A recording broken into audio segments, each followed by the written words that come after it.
बिहारी का एक कॉन्सेप्ट आपने लोगों के बीच में रखा, क्या है ये कॉन्सेप्ट? क्योंकि तेजस्वी यादव कहते हैं वो भी युवा बिहारी हैं। नहीं, बिल्कुल युवा वो भी हैं, और युवा बिहारी की मेरी सोच उन युवाओं को लेकर है जो अलग अलग कालखंड में मजबूर हुए बिहार से पलायन करने के लिए। आज हम लोग दूसरे राज्यों में जितने बिहारी को देखते हैं, आप भी उनमें से एक हैं अंजना जी, ये वो समय था जब बिहार से लोगों को पलायन करने पर मजबूर होना पड़ा। कोई अपनी खुशी से अपना गांव घर छोड़कर बाहर नहीं गया। और मुझे इस कहने में कतई कोई संकोच नहीं है, आज की तारीख में बिहारी आपको हर जगह दिखेंगे। मीडिया हाउसेज में बड़े बड़े पदों पर दिखेंगे, बिजनेस हाउसेज में सीईओ सीएफओस के पद पर आपको बिहारी दिख जाएगा। नीडलेस टू से आईएएस आईपीएस ऑफिसर्स आपको बिहारी दिख जाते हैं।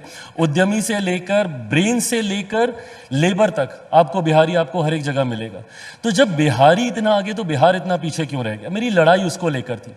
युवा बिहारी अपने प्रदेश में रहकर ही कार्य कर सके, शिक्षा हासिल करके, क्यों आज भी मेरे बच्चों को कोटा जाना पड़ता है पढ़ने के लिए? मेरी लड़ाई इन सब चीज़ों के खिलाफ थी।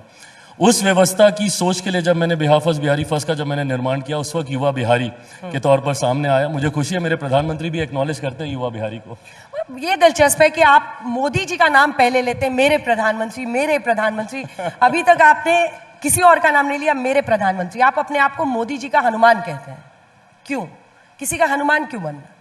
हनुमान वाला प्रकरण एक अलग चर्चा में सामने आया था। 2020 के चुनाव का ही ये वक्त था।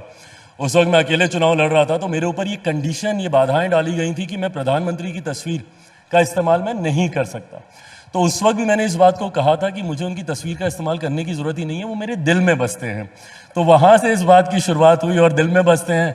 एक जगह मैंने ड्रामेटिक होकर बोला कि जरूरत पड़ेगी तो मैं दिल चीर के दिखा दूंगा, तो वहां से ये हनुमान वाला प्रकरण शुरू हुआ। बट वो समर्पण है मेरा मेरे प्रधानमंत्री के प्रति, हमेशा रहेगा। जब तक मेरे प्रधानमंत्री हैं, इस बात का संदेह कतई कोई मन में ना रखे। वो है, और उन्होंने कारण भी है, उनकी वो सोच। पहली बार देश में एक ऐसा प्रधानमंत्री 2014 में आता है जो सबका साथ सबके विकास की बात करता है, जो 125 करोड़ देशवासियों को एक साथ लेकर जाने की बात करता है, इंफ्रास्ट्रक्चरल डेवलपमेंट की बात करता है, इकोनॉमिक ग्रोथ की बात करता है, जो किसी जाति की किसी धर्म की बात नहीं करता। उस सोच के साथ मैं जुड़ा था, और वो सोच हर बीतते दिन के साथ मजबूती होती गई है।